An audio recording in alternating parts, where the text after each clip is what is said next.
Welcome to another insightful episode of Grandma Says. And here's Grandma. And I'm back with another episode of Grandma Says. We are still looking at the foundations required for a happy family and a happy home when it comes to raising children.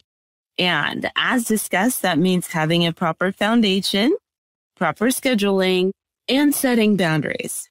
And today we are going to look again at scheduling, and this is as it relates to toddlers. Toddlers are a rather unique group when it comes to scheduling because they're the one group that it's kind of difficult to schedule with toddlers. Infants are at your mercy. If it's time to get in the car, they're in the car seat, you're ready to go, no problem. Pre-Ks are usually not that difficult. I mean, they're not exactly 100% always on board, but they understand you a little better. So if you say it's time to go, they know shoes, jacket, get in the car. Most pre-Kers can even buckle themselves in, etc., because they're pre-K. Toddlers different. Toddlers have a tendency to change with the minute of the day. 1 minute your toddler's in a great mood and they're happy and you put their socks and shoes on and they're cooperating and they'll sit still and not try to kick you in the head. And the next minute, your toddler is running around the house with the shoe, trying to decide if they can fit the shoe inside of the hamster cage. Point being, because toddlers are erratic, it is very difficult to just say, okay, exactly 11:35 every day is lunchtime for a toddler.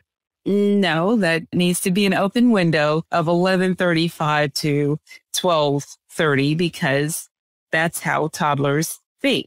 Right down to when they wake up. You may say, well, my kid always sleeps exactly from noon to 2. Yeah, not if they're toddlers. They may surprise you. Some will wake up immediately. Others will sleep until 5 unless you make them get up. The point being is that you still need to establish a schedule. With toddlers, it's better to set a routine more so than just the schedule so that for them, since they don't recognize time, you're giving them clues. I've mentioned in other podcasts, the best way to communicate with toddlers is through music so they can understand the transition is occurring because we're singing a different song. If I am singing good morning to all the butterflies and we're going to point to all the pictures on the wall and so forth, that would mean it's time to wake up. If it's time for taking a bath and we do this is the way we wash our hands, brush our teeth, etc. Music is the best way to communicate with toddlers, and you want to make sure that it's a routine enough so that when they reach a stage where they can clap along, nod along, and sing along with you, they are starting to help with word association. So if you start using music, it won't be long before they'll start talking. So if you're at the toddler stage where your kid's not speaking, then try singing routine songs, but you have to have them on a routine for this to work. It doesn't make sense this is the way we wash our hands when you're sitting down to have lunch. Because they're not going to be able to associate the song or the words with the activity, which ultimately means they don't know what that word means yet because there's no association with it. Now, going back to schedules, meaning or having a huge effect on emotions. This is very important to keep in mind, especially with toddlers. Toddlers are at a phase where they are learning about the world around them while trying to figure out where they fit in that world.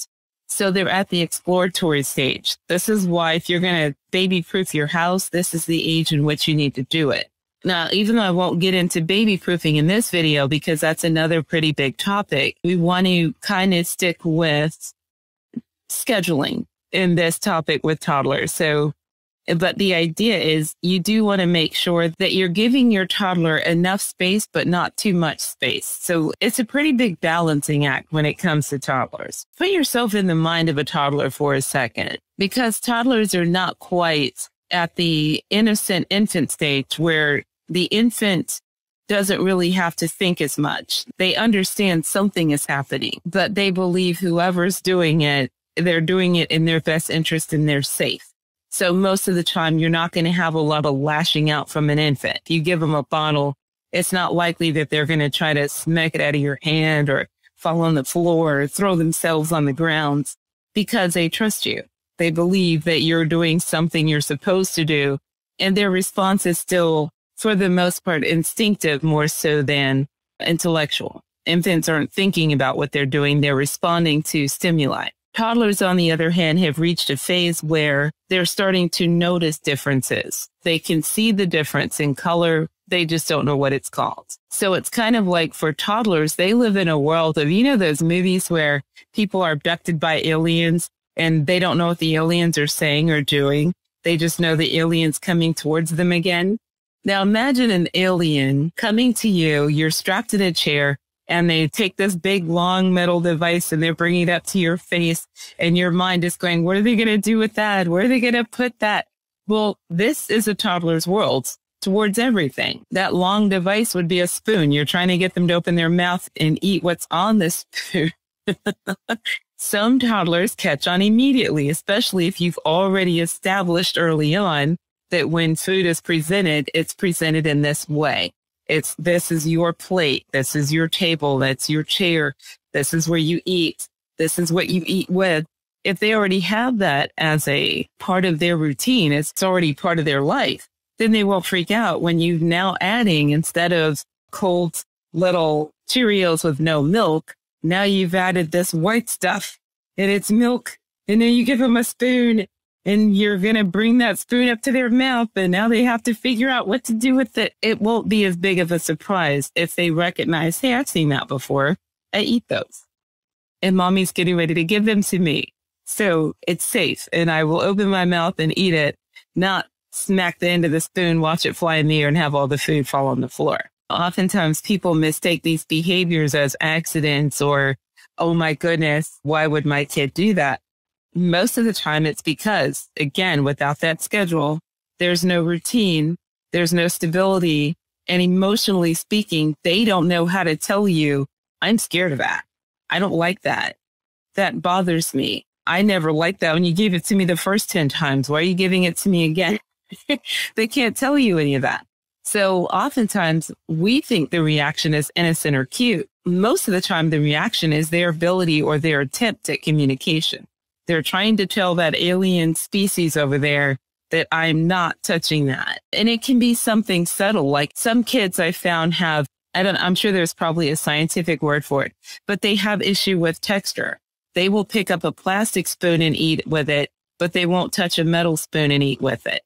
I have no idea what that's called, but I do know it's a thing. And so if you have a kid that is deliberately knocking food or knocking the plate on the floor or refuses to pick up a device or pick it up and drop it, these can be subtle methods. Your child's trying to tell you something that they don't know how. Now, that doesn't mean allow them to throw things all over the house and then don't give them a response at all, because now you're training your kid to misbehave. And that's not where you want to go with this. What you want to do, though, is be observant. Try different things and see, are you getting the same response? If you're giving your kid a choice of milk, juice, or water, and every time you give them water, they throw the cup on the floor, they're letting you know they don't like the water. That doesn't mean they don't have to drink it because it's your house and they're going to drink it because you said so. But at least they have signaled to you, and now you know, okay, so water's not something they like. They prefer milk or juice, that sort of thing. So now you have established a level of communication, in which case now you know what to use to hold over their head. Just kidding. With toddlers, their schedule needs to match their level of development. So if they're able to play with their toys alone, put their toys away alone, then they can have more playtime with their toys. If they're not at the stage where they can do that successfully and you still have to help them with putting toys away, then you may need to shorten the playtime to give you time to go in and help them pick up their toys and still not be late picking up their sibling, spouse, or whomever for work, if that's what you have to do that day. Dealing with your toddler with schedules, it's really a matter of finding ways to make it easier on you. Now, I'll be honest, as a mom, when my kids were toddlers, I was home a lot. I rearranged my whole work schedule so that I could spend time with the kids on purpose. I only worked weekends and at night. Now, finding a job like that now, good luck. But I was able to acquire one back then. So during the weekdays, I would be home. My kids were naked a lot. They either had on diapers, pull-ups, or shorts. And mainly because they were two boys. And for the most part, I wanted them to have the full reign of their room to play and goof off and explore and have fun. And I came in every so often and played and explored with them. Then I'd back off and let them explore and play on their own. And it was a very easy lifestyle. They had their little snack packs, they had their book bags, and they were practiced. So when I say it's time to go, I would hold up the bag so they could see we're going somewhere. And then they would put things in the bag they wanted to take with them. That was an early lesson that really became a lifesaver as they got older, because not only did it teach them how to prepare for different things and transition to different things, but they understood that I was giving them permission to choose what they wanted to take. The only rule was whatever you take out of the house, you have to bring back. Even as toddlers, they were able to figure that out. If we came back and everything was the same in their bag, they got a snack or a reward. If something was missing, then we would talk about it. And that was so they would understand that if something's missing, it might not come back. So it's important to keep up with your things. And it was hilarious to me. We went and visited relatives and they saw my kids with their little action figures and they're like, oh, they're going to lose all those. And I was like, no, my kids actually know how to keep up with their things.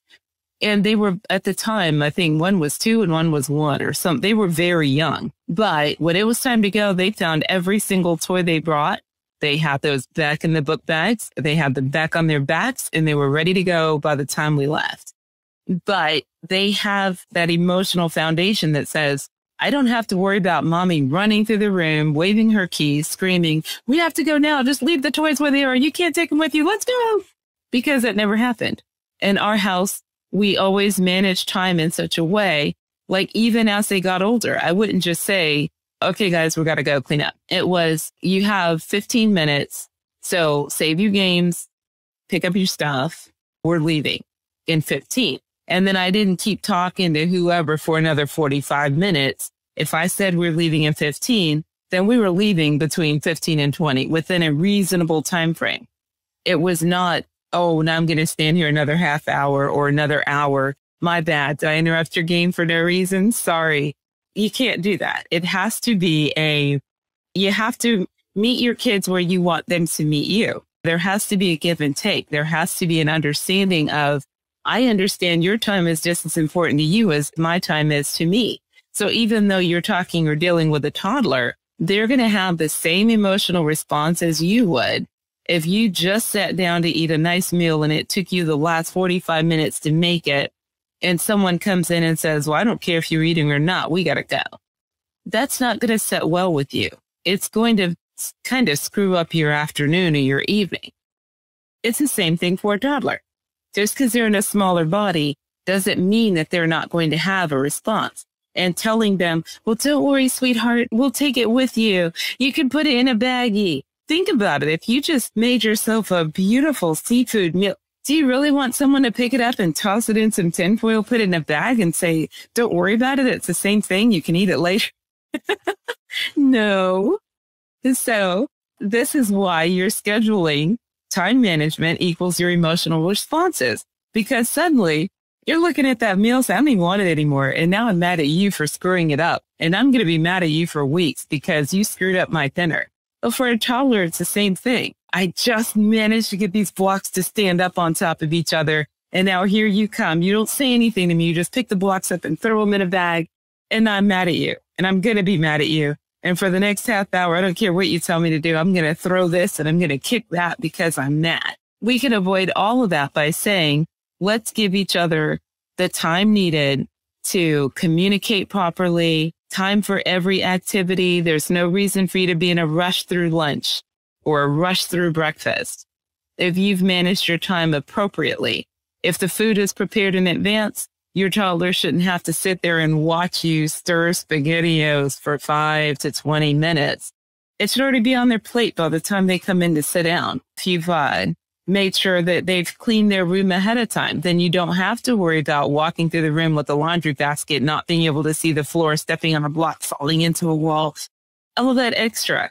Get rid of all of that by having proper time management and a routine, which means you know that everything is safe. Your kid knows everything is safe, and you really are helping them to understand the importance of You're important to me. I'm spending time with you. When we're spending time together, it's because I care about you. I'm not spending time with you out of obligation only. I'm choosing to spend time with you. These are the things you want to do with scheduling when it comes to toddlers. You want to make it a routine. You want to introduce things to them slowly. You want to make sure you're explaining things without going over their head. If it's something they really are showing a fear towards, like some toddlers really hate to get water in their face. I don't know why, but there's a lot of toddlers who really freak out. So then get them a doll and show them how the water is not going to kill the doll, and wash the doll's hair and let them do it and so forth. And understand there are things you can schedule and things you can't. And we'll get into that a little bit later when it comes to things like, yes, you can schedule lunch. No, you cannot schedule potty training. When they got to go, they got to go. But how do you potty train without letting them use it as a power struggle? That's a story for a different time. Make sure you set aside adequate time. By you doing that, you're also teaching them how to do that as well. That as they get older, they'll figure out, if I need to go to the store and the store is a 10-minute drive, I don't need to leave at 10 minutes till. I need to leave at 15 till, because that gives me time to get there and back and make sure I have time while I'm there. Yeah, as a reminder, use songs and music to transition from one activity to the next. Try to keep activities congruent, as in, if you brushed your teeth and you washed your face, now it's time for breakfast. Do it in that order every day as much as possible. Switching it up, believe it or not, can cause unnecessary problems and confusion, because a child is now used to something. And in a way, if you think about it, for a child, everything is either you gave it to me or you took it away. They don't really understand the nuance of why, or I'm going to get it later, or we're just putting it off for a minute. That part doesn't compute at that age. Use words to communicate, like 2 words. They don't need complete sentences. Not at that age. But for toddlers, scheduling and routines are imperative. This is the foundation that will get them to trust and obey you. And then the schedule makes your life easier as they learn how to communicate and behave. And I mentioned it in an earlier video. It's a difference between an obedient child who behaves in a good way versus an obedient child who's going to do as you said, but make your life a living hell in the process. There's a difference between I can put my toys away nicely, or I can slam them and break them. I can talk to mommy, or I can shout at mommy. Okay, this is what the scheduling is for. When you make time for them, then they're going to make time for you. So it winds up going both ways. Yes, the rule may be you sit in the cart at the store. Great. They're obeying you. They're sitting in the cart. But if they're screaming the whole time, now there's a problem, right? Because now you're dealing with an emotional response to something where they're saying, I'm not being heard. I'm angry. I thought we were getting ice cream and here we are buying shoes. Toddlers don't understand that. They only know that you've implied something, but you're doing something else. You want to make sure that you're giving the right signals with your scheduling. Set aside enough time for each activity so you're not creating unnecessary stress or hazards or dangerous conditions when you don't have to. So that pretty much wraps up what you need to know about scheduling with toddlers and helping them to provide a level of emotional stability so they start to learn how to react and not overreact, how to control their emotions and not let their emotions control them. Okay? Well, that's it for this, Grandma Says. And my goodness, that's all I have to say about that one. So I will see you on the next podcast.